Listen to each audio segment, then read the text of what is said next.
I'm the original penguin baby of Chardon, and I'll show you something.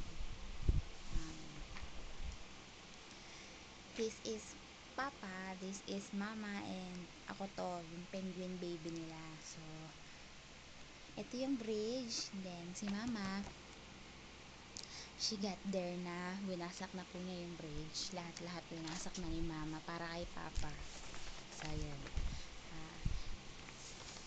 Made in Batanes ako kasi doon na in love si Papa kay Mama.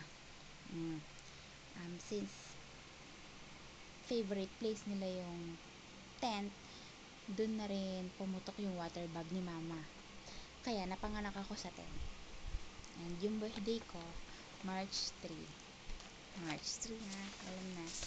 Then, nabuo ako sa pag-bake ng brownies. Brownies sa kitchen ni Papa noon. Tapos allergic si Mama sa chicken. Emily lang. And si Papa, favorite niya yung relya ng bangos ni Mama. So, yun. Matutulog na po ako. Babay na po. Kasi po, 4 AM na dito ngayon. So, see you next time.